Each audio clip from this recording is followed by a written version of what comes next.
Olá pessoal, Edivaldo mais uma vez, para darmos continuidade ao nosso curso Atos dos Apóstolos, um intensivo. E nesse momento nós estamos no capítulo 7, estarei fazendo a leitura do texto até o capítulo 8, verso 3, que é quando termina a jornada em Jerusalém e vai sair de Jerusalém para a Judéia e para a Samaria. Vamos fazer a leitura. Então, o sumo sacerdote perguntou a Estevão: são verdadeiras estas acusações? A isso ele respondeu: irmãos e pais, ouçam-me. O Deus glorioso apareceu a Abraão, nosso pai, estando ele ainda na Mesopotâmia, antes de morar em Harã. Ele disse: saia da sua terra e do meio dos seus parentes e vá para a terra que eu lhe mostrarei. Então ele saiu da terra dos caldeus e se estabeleceu em Harã. Depois da morte de seu pai, Deus o trouxe a esta terra onde vocês agora vivem. Deus não lhe deu nenhuma herança aqui, nem mesmo o espaço de um pé, mas lhe prometeu que ele e depois dele, seus descendentes possuiriam a terra. Embora naquele tempo Abraão não tivesse filhos. Deus lhe falou desta forma: seus descendentes serão peregrinos numa terra estrangeira e serão escravizados e maltratados por 400 anos. Mas eu castigarei a nação a quem servirão como escravos, e depois sairão dali e me adorarão neste lugar. E deu a Abraão a aliança da circuncisão. Por isso, Abraão gerou Isaque e o circuncidou 8 dias depois do seu nascimento. Mais tarde, Isaque gerou Jacó e este os 12 patriarcas. Os patriarcas, tendo inveja de José, venderam-no como escravo para o Egito, mas Deus estava com ele e o libertou de todas as suas tribulações, dando a José favor e sabedoria diante do faraó, rei do Egito. Este o tornou governador do Egito e de todo o seu palácio. Depois houve fome em todo o Egito e em Canaã, trazendo grande sofrimento. E os nossos antepassados não encontravam alimento. Ouvindo que havia trigo no Egito, Jacó enviou nossos antepassados em sua primeira viagem.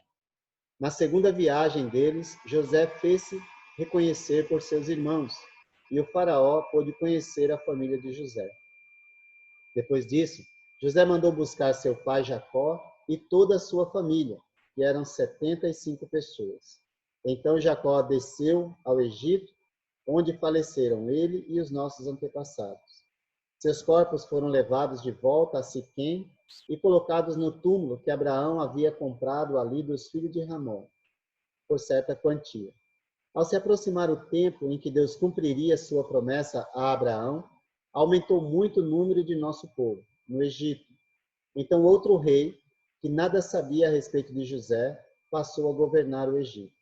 Ele agiu traiçoeiramente para com o nosso povo e oprimiu os nossos antepassados, obrigando-os a abandonar os seus recém-nascidos para que não sobrevivessem. Naquele tempo, nasceu Moisés, que era um menino extraordinário. Por 3 meses ele foi criado na casa de seu pai.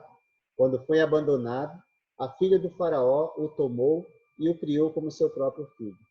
Moisés foi educado em toda a sabedoria dos egípcios e veio a ser poderoso em palavras e obras. Ao completar 40 anos, Moisés decidiu visitar seus irmãos, israelitas. Ao ver um deles sendo maltratados por um egípcio, saiu em defesa do oprimido e o vingou, matando o egípcio. Ele pensava que seus irmãos compreenderiam que Deus o estava usando para salvá-los, mas eles não o compreenderam. No dia seguinte, Moisés dirigiu-se a 2 israelitas que estavam brigando e tentou conciliá-los, dizendo: homens, vocês são irmãos, por que ferem um ao outro? Mas o homem que maltratava o outro empurrou Moisés e disse: quem o nomeou líder e juiz sobre nós? Quer matar-me como matou o egípcio ontem?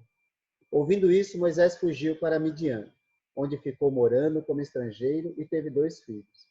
Passados 40 anos, apareceu a Moisés um anjo nas labaredas de uma sarça em chamas no deserto. perto do monte Sinai. Vendo aquilo, ficou atônito e, aproximando-se para observar, ouviu a voz do Senhor. Eu sou o Deus dos seus antepassados, o Deus de Abraão, o Deus de Isaque e o Deus de Jacó. Moisés, tremendo de medo, não ousava olhar. Então o Senhor lhe disse: tire as sandálias dos pés, porque o lugar em que você está é terra santa. De fato, tenho visto a opressão sobre o meu povo no Egito. Ouvi seus gemidos e desci para livrá-lo. Venha agora, e eu o enviarei de volta ao Egito. Este é o mesmo Moisés que tinham rejeitado com estas palavras. Quem o nomeou líder e juiz? Ele foi enviado pelo próprio Deus para ser líder e libertador deles, por meio do anjo que lhe tinha aparecido na sarça. Ele os tirou de lá, fazendo maravilhas e sinais no Egito, no Mar Vermelho e no deserto durante 40 anos. Este é aquele Moisés que disse aos israelitas: Deus lhes levantará dentre seus irmãos um profeta como eu. Ele estava na congregação no deserto com o anjo que lhe falava no Monte Sinai e com os nossos antepassados, e recebeu palavras vivas para transmiti-las a nós. Mas nossos antepassados se recusaram a obedecer. Ao contrário, rejeitaram-no e em seu coração voltaram para o Egito. Disseram a Arão: faça para nós deuses que nos conduzam, pois a esse Moisés que nos tirou do Egito, não sabemos o que iria acontecer. Naquela ocasião, fizeram um ídolo em forma de bezerro. Trouxeram-lhe sacrifícios e fizeram uma celebração em honra ao que suas mãos tinham feito. Mas Deus afastou-se deles e os entregou à adoração dos astros, conforme o que está escrito no livro dos profetas. Foi a mim que vocês apresentaram sacrifícios e ofertas durante os 40 anos no deserto, ó nação de Israel. Ao invés disso, levantaram o santuário de Moloque e a estrela do seu Deus, Renfã, ídolos que vocês fizeram para adorar. Portanto, eu os enviarei para o exílio, para além da Babilônia. No deserto, os nossos antepassados tinham o tabernáculo da aliança, que fora feito segundo a ordem de Deus a Moisés, de acordo com o modelo que ele tinha visto. Tendo recebido o tabernáculo, nossos antepassados o levaram sob a liderança de Josué, quando tomaram a terra das nações que Deus expulsou de diante deles. Esse tabernáculo permaneceu nessa terra até a época de Davi, que encontrou graça diante de Deus e pediu que ele permitisse providenciar uma habitação para o Deus de Jacó. Mas foi Salomão quem lhe construiu a casa. Todavia, o Altíssimo não habita em casas feitas por homens, como diz o profeta. O céu é o meu trono, e a terra o estrado dos meus pés. Que espécie de casa vocês me edificarão, diz o Senhor? Ou onde seria meu lugar de descanso? Não foram as minhas mãos que fizeram todas estas coisas? Povo rebelde, obstinado de coração e de ouvidos, vocês são iguais aos seus antepassados. Sempre resistem ao Espírito Santo. Qual dos profetas os seus antepassados não perseguiram? Eles mataram aqueles que prediziam a vinda do justo, de quem agora vocês se tornaram traidores e assassinos. Vocês que receberam a lei por intermédio de anjos, mas não lhe obedeceram.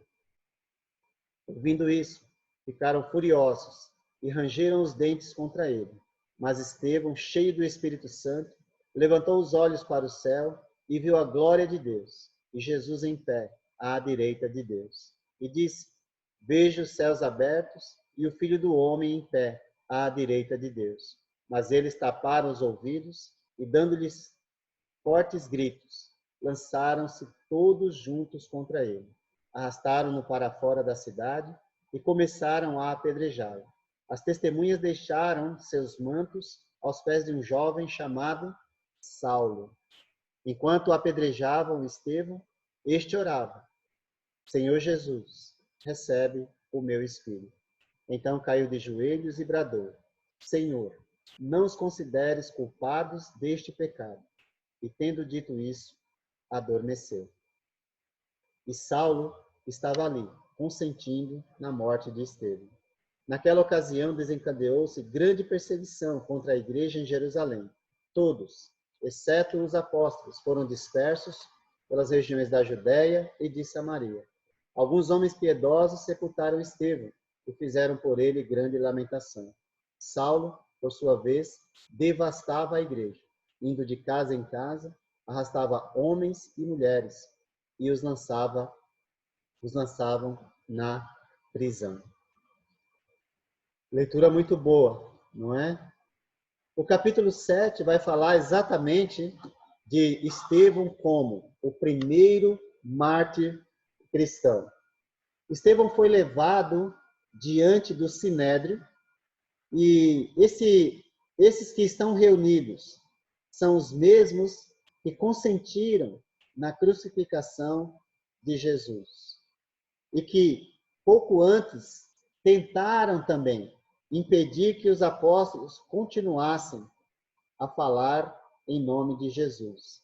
Ali estavam Anás e Caifás, o sumo sacerdote, aprovando as falsas testemunhas que aqueles judeus trouxeram para falar de Estevão. Que tristeza, não é?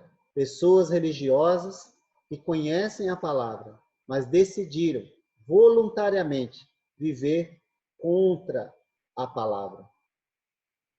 Estevão, ele defende a verdade perante o Sinédrio. Foi uma resposta à pergunta do sumo sacerdote: são verdadeiras estas acusações? Que acusações que estão fazendo, não é? Enquanto Estevão foi acusado de falar contra Moisés, contra Deus, contra o templo, este santo lugar, uma ironia parece, não é? Porque o lugar é santo, mas a vida não é santa. E nós precisamos entender que a nossa vida precisa ser santa perante Deus. Ele procura mostrar em sua pregação que os judeus não apenas falaram contra a vontade de Deus, mas agiram assim, contra a vontade de Deus. Eles se colocaram entre os assassinos dos profetas, quando mataram o justo, Jesus. Jesus tinha advertido os judeus disso, também em Mateus capítulo 23, do 33 ao 36, quando falava com os fariseus naquela ocasião. Eles eram assassinos dos profetas. Que tristeza, não é? Este capítulo, o capítulo 7 do livro de Atos, para mim, é um belo resumo do Antigo Testamento. Não é só uma observação. Os judeus, eles não tratam o Antigo Testamento, como nós tratamos, como o Antigo Testamento, mas sim como o Primeiro Testamento. E o Novo Testamento como o Segundo Testamento. É óbvio para aquele judeu que acredita em Jesus, né? Aquele judeu chamado messiânico. É dessa forma que eles tratam Primeiro Testamento, Segundo Testamento. Estevão fala sobre a peregrinação de Abraão, narrada em Gênesis capítulo 11 e 12. Abraão foi chamado por Deus a primeira vez quando ainda morava na Mesopotâmia. E sendo chamado por Deus, ele deixou a sua terra, ele morava nessa região aqui, olha, que hoje é a região do Iraque, tá vendo? Aqui é a região da Babilônia, e partiu para a Mesopotâmia, região de Harã, aqui em cima, que ele fez uma parada, e depois veio para Israel. Houve uma fome aqui, antes de formar a nação, lembra? Em Gênesis capítulo 13, e aí ele veio para o Egito, um período, depois voltou para cá, e os seus dias terminaram aqui. É interessante que, quando ele ouviu o chamado de Deus, ele obedeceu. E eles conheciam essa história, não é? Mas decidiram voluntariamente se colocarem como opositores. Estevão fala sobre a rejeição de José pelos irmãos. Abraão, que foi chamado, mas não teve a promessa cumprida nos seus dias, mas confiou em Deus. que ele daria aquela terra, que eles estavam habitando naquele momento, enquanto Estevão falava com eles.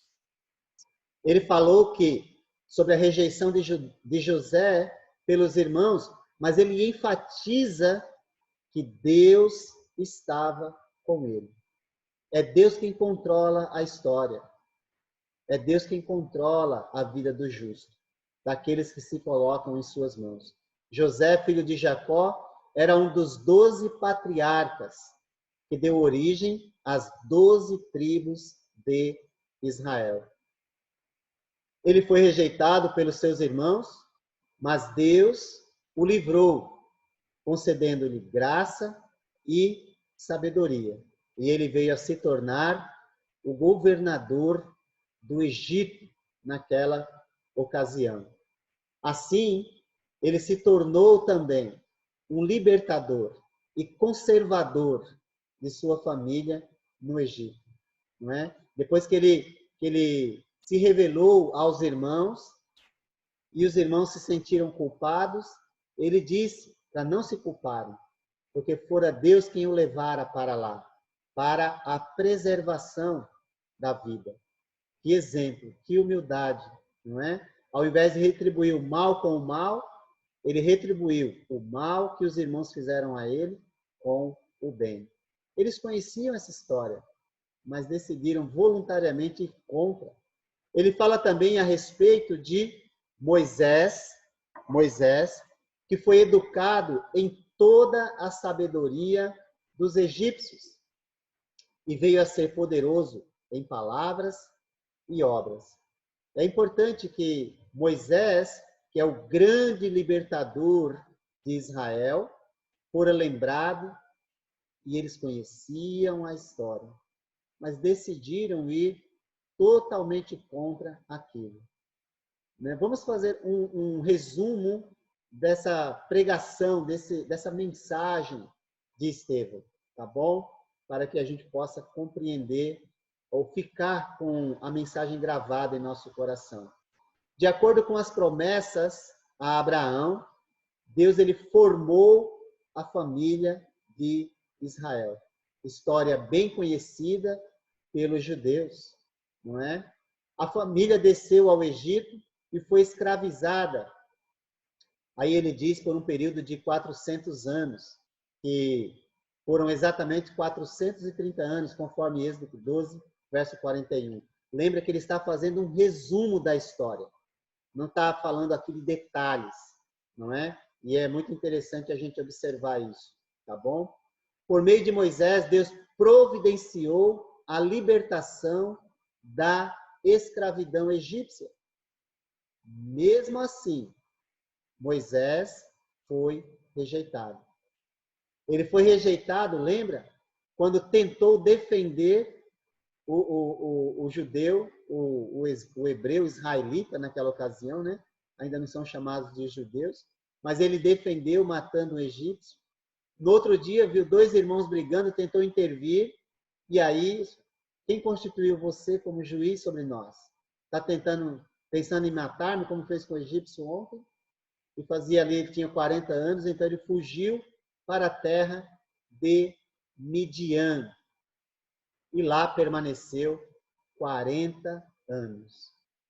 Aos 80 anos, Deus aparece a ele e o chama para libertar o povo do Egito. A vida de Moisés é dividida em 3 etapas. 40 anos no Egito, 40 anos no deserto, 40 anos conduzindo o povo no deserto de Midian e depois 40 anos no deserto conduzindo o povo. 40 anos no Egito, 40 anos em Midian e 40 anos no deserto, vivendo 120 anos, né? Ele vai dizer que o povo é sempre obstinado e rebelde e tinha o Egito e a idolatria em seus corações. Que triste, não é?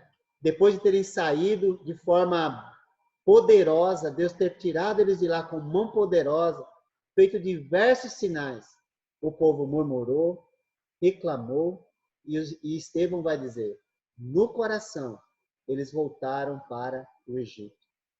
para a idolatria.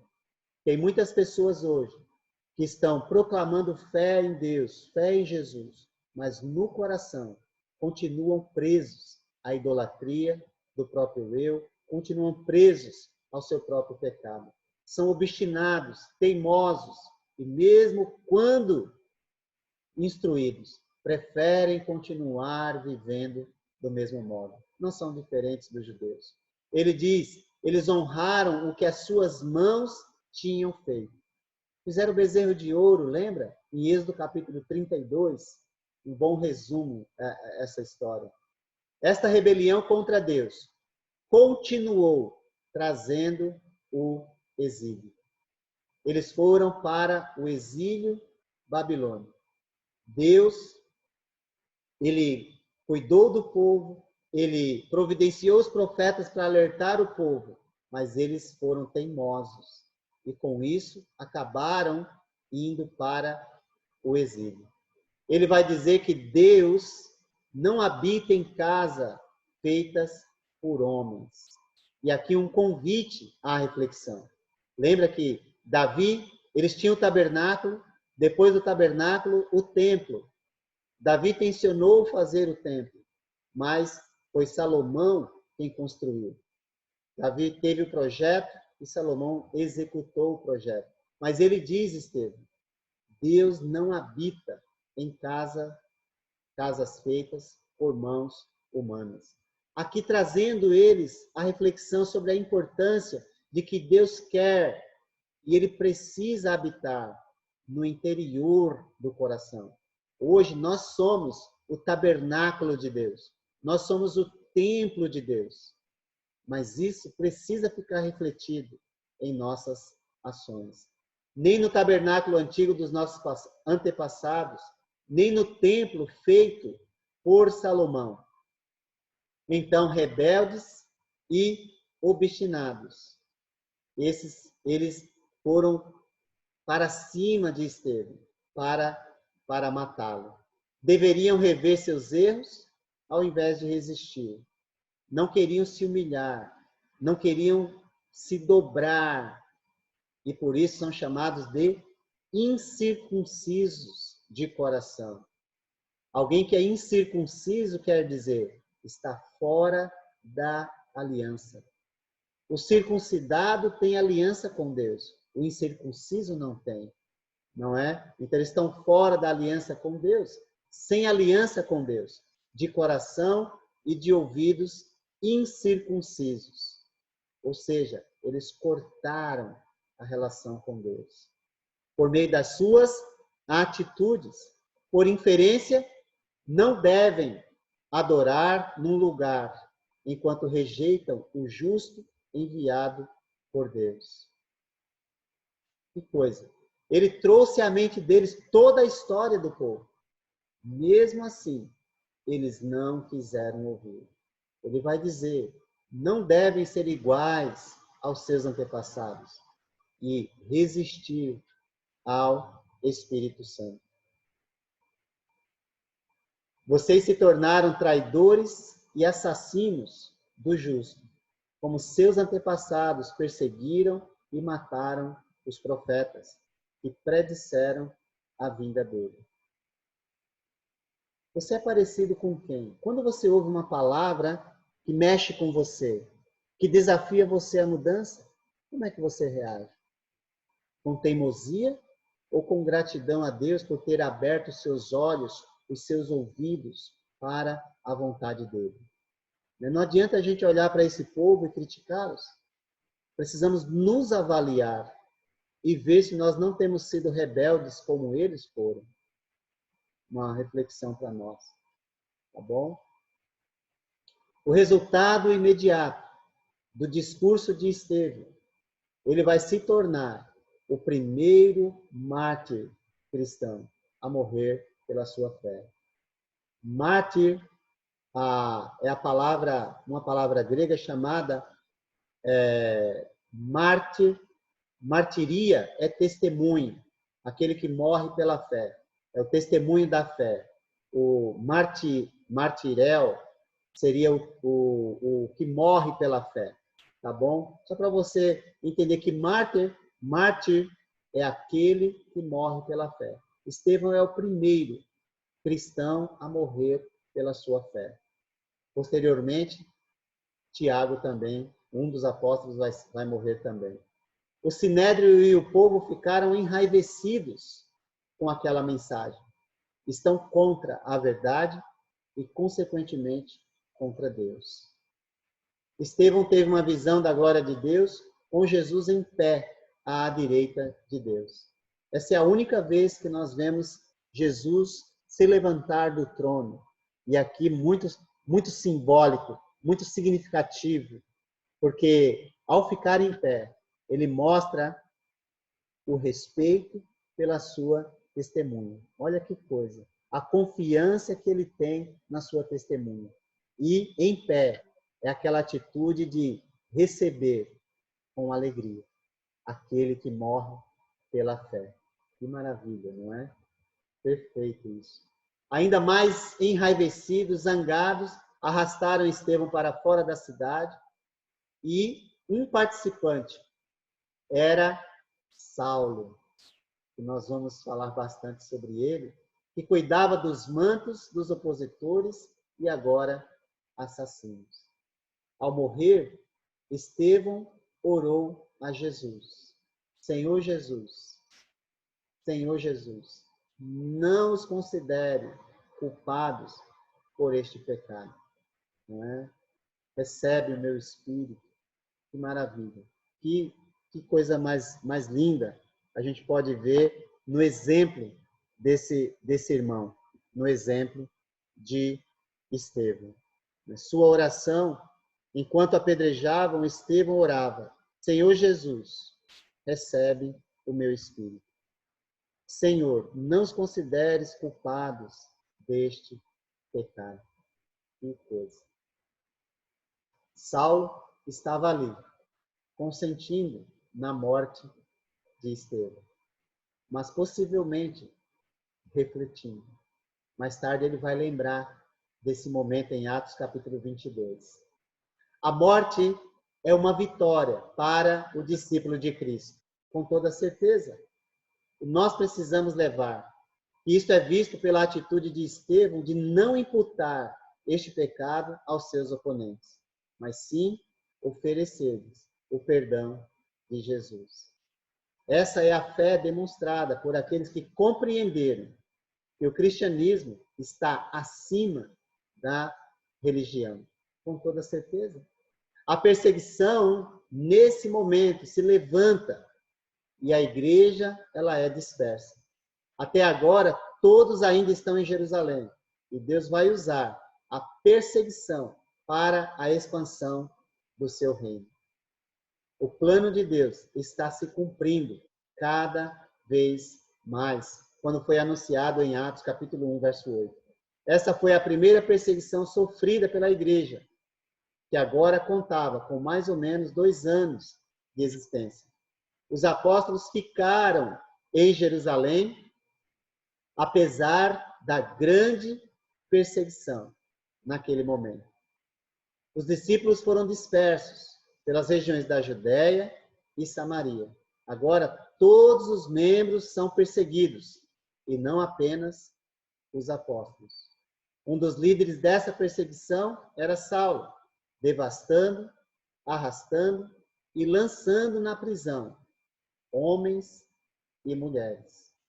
Uma coisa importante nesse trecho é que todos os discípulos, eles são perseguidos. E aqui fica evidenciado a importância, mais uma vez, do testemunho de fé, o testemunho da vida em Cristo. Se vivermos como Cristo deseja, certamente incomodaremos aqueles que estão ao redor e que são inimigos da cruz de Cristo. Como cristãos, precisamos cuidar para não vivermos um cristianismo somente dentro do prédio da igreja. E lembrar que igreja somos nós, e não o edifício onde nós nos reunimos. Não há como ser cristão verdadeiro somente aos domingos ou somente nas reuniões da igreja. É necessário estar pronto, como esses discípulos, que em meio às suas lutas continuaram cumprindo a sua missão, porque eles acreditavam na promessa de Jesus. Estarei convosco até a consumação dos séculos. Se você crê que Deus te acompanha em sua jornada, não são as dificuldades, a perseguição ou as lutas que vão fazer você parar no meio do caminho. Pelo contrário, nós usaremos as lutas para honrar e glorificar a Deus e até mesmo oferecer perdão àqueles que nos maltratam, como Estevão fez, imitando o nosso Jesus, que na cruz disse: Pai, perdoa-lhes, eles não sabem o que fazem. Que Deus abençoe sua vida e te guarde sempre.